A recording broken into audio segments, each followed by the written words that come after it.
Video के and तक आपके सारे डाउट्स क्लियर हो जाएंगे। तो नेगेटिव मार्किंग नहीं हो रहा है, ये बहुत ही बड़ा प्लस पॉइंट हमें देखने को मिल जाए। एक मार्क्स के एक क्वेश्चन रहते हैं और 120 नंबर ऑफ क्वेश्चंस आपको मिलते हैं। आपका एमसीक्यू टाइप क्वेश्चन सिर्फ रहते हैं, सिर्फ और सिर्फ ऑब्जेक्टिव क्वेश्चंस रहते हैं। बीएससी नर्सिंग ग्रेड पे कौन नहीं करना चाहता है? हाँ, काफी सारे लोग हैं जो बीएससी नर्सिंग करना चाहते हैं, अपने लाइफ में आगे इस फील्ड में बढ़ना चाहते हैं, नर्सिंग के फील्ड में। और नर्सिंग के फील्ड में अगर आप आगे ग्रो करना चाहते हैं तो बीएससी नर्सिंग एक बहुत ही अच्छा कोर्स होता है। लेकिन ये ऑल इंडिया लेवल पे आप कर रहे हो या फिर एम से कर रहे हो या आप एक स्टेट लेवल पे कर रहे हो, वो मैटर करता है। ठीक है, तो आप स्टेट लेवल से भी कर सकते हो और एम्स के जो अलग बीएससी नर्सिंग के जो एग्जामिनेशन होते हैं उसमें क्वालिफाई करके आप आगे फर्दर कंटिन्यू कर सकते हो। So the part is UP में बीएससी नर्सिंग आप कैसे कर सकते हो। तो यूपी में बीएससी नर्सिंग यानी यूपी बीएससी नर्सिंग, जो यूपी सीनेट के एग्जाम के नाम से जाना जाता है, आप इसमें अटेम्प्ट करके आगे अपने कोर्स में इनरोल हो सकते हो। तो अब यूपी बीएससी नर्सिंग के लिए यूपी सीनेट का एग्जाम लिया जाता है, जो कि एक प्रॉपरली स्टेट लेवल एग्जाम होता है। ठीक है, जिसमें आपके पास अगर स्टेट का डोमिसाइल है यानी यूपी डोमिसाइल है तो आप एग्जाम में अटेम्प्ट हो सकते हो। ठीक है, यानी कि ये एक स्टेट लेवल एग्जाम रहता है।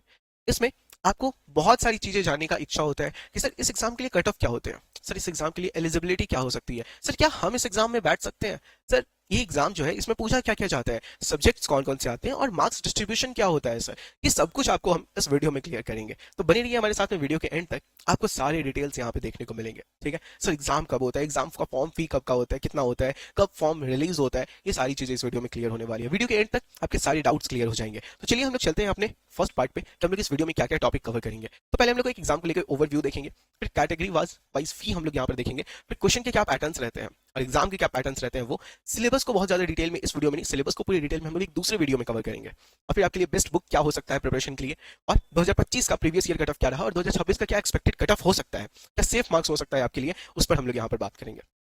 तो सबसे पहले जो यूपी सीनेट का 2026 का जो एग्जाम होना है, उसमें आपको मार्च के एंड में या मे बी अप्रैल में आपको रजिस्ट्रेशन स्टार्ट होते हुए देखने को मिले और क्लोजिंग आपको अप्रैल एंड में भी देखने को मिले। ठीक है, वहीं पे एग्जाम मंथ जो है जून के अराउंड माना जाता है। ठीक है, जून के एंड या फिर जुलाई के अराउंड में आपका एग्जाम होता है, यानी मई से जून जुलाई के बीच में आपका एग्जाम का डेट निकलता है।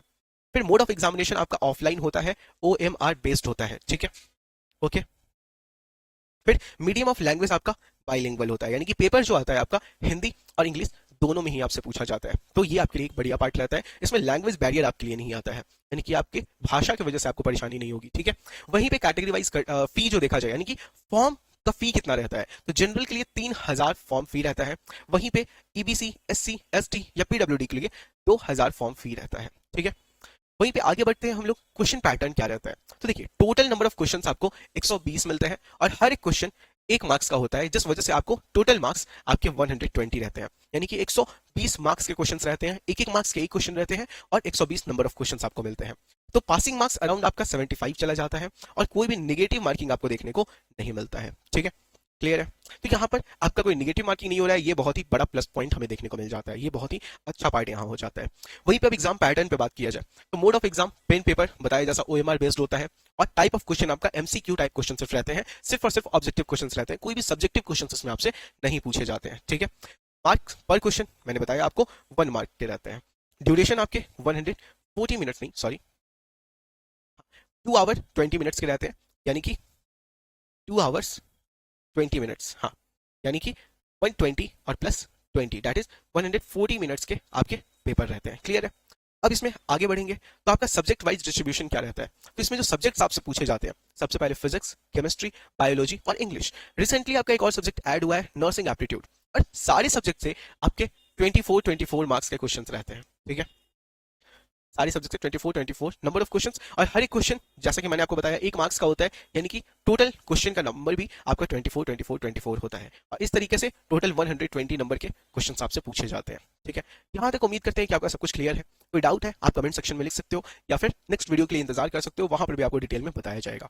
और अगर फिर भी आपको यहाँ तक वीडियो अच्छा लग रहा है तो चैनल को सब्सक्राइब कर लीजिए, क्योंकि ऐसे बहुत सारे वीडियोज यूपी सीनेट से रिलेटेड, बीएससी नर्सिंग से रिलेटेड, अलग अलग स्टेट के लेवल के एग्जाम्स के, कॉम्पिटेटिव एग्जाम से रिलेटेड इस चैनल पे आपको अपडेट्स मिलते रहेंगे। ठीक है, चलिए देखिए यहाँ पर बेस्ट बुक क्या हो सकता है आपके लिए प्रिपरेशन के लिए। तो सबसे ज्यादा जो ये एग्जाम का बेस्ट बुक हो सकता है, देखिए ये एग्जाम आपको 12th के बाद देखने को मिलता है, 12th के बाद आप अपीयर हो सकते हो। आपका जो मिनिमम एज होना चाहिए, जो मिनिमम का एज होना चाहिए वो आप होनी चाहिए 17 प्लस, और वहीं पे जो मैक्सिमम एज आपका होना चाहिए वो होना चाहिए 40 ईयर्स, ठीक है। तो ये आपका एक मैक्सिमम और मिनिमम एज का एक लिमिट हो जाता है, ठीक है। यहाँ पे कैटेगरी वाइज भी वैरी करता है, तो 35 टू 40 ईयर्स हमें देखने को मिलता है, ठीक है।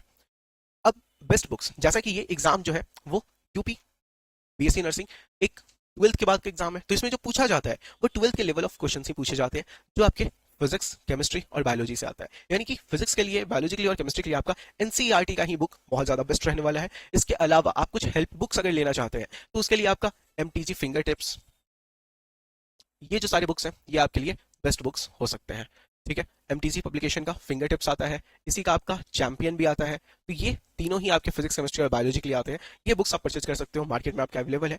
ये बहुत ही बेहतरीन बुक्स माने जाते हैं बीएससी नर्सिंग के एंट्रेंस एग्जाम के लिए प्रिपरेशन करने के लिए, और काफी लोग नीट के एग्जाम के प्रिपरेशन के लिए भी चैंपियन बुक चूज करते हैं जो एमटीजी पब्लिकेशन का है, तो आप ये बुक्स को ट्राई कर सकते हो। वहीं पे अब हम लोग कट ऑफ को अगर देखें तो प्रीवियस ईयर जो कट ऑफ हमें देखने को मिला, वो जो जनरल का कट ऑफ था वो 97 देखने को मिला 120 मार्क्स में से, ठीक है।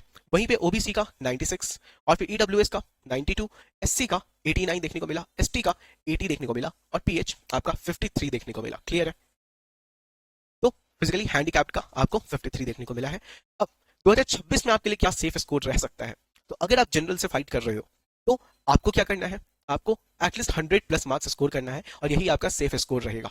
वहीं पे ओबीसी का 98 प्लस अगर आप स्कोर करते हो तो आपका एक सेफ स्कोर रहेगा। ईडब्ल्यूएस 97 प्लस, एससी 95 प्लस और वहीं पे एसटी का 90 प्लस एक सेफ स्कोर रहने वाला है। अब इन सब में मैं आपको अगर बताऊं, आप जो अपना प्रिपरेशन कर रहे हो इसमें बुक्स और स्ट्रैटेजी बहुत ज्यादा मैटर करता है, तो कैसे आपको प्रिपरेशन करना है उससे रिलेटेड भी आपके लिए मैंने एक वीडियो बनाया है। उस वीडियो को हमारे चैनल पे जाकर के चेक कीजिए कि 90 डेज में आप कैसे अपने सिलेबस को कवर कर सकते हो, किस तरीके से आपका प्रिपरेशन का स्ट्रैटेजी होना चाहिए, बेस्ट बुक्स क्या हो सकते हैं, पूरा सिलेबस क्या है, सबके रिलेटेड में वीडियोस आपको इस चैनल पे मिलेंगे। तो चैनल को सब्सक्राइब कर लीजिए और बाकी वीडियोस को भी एक बार गो थ्रू जरूर कीजिए। Thank you.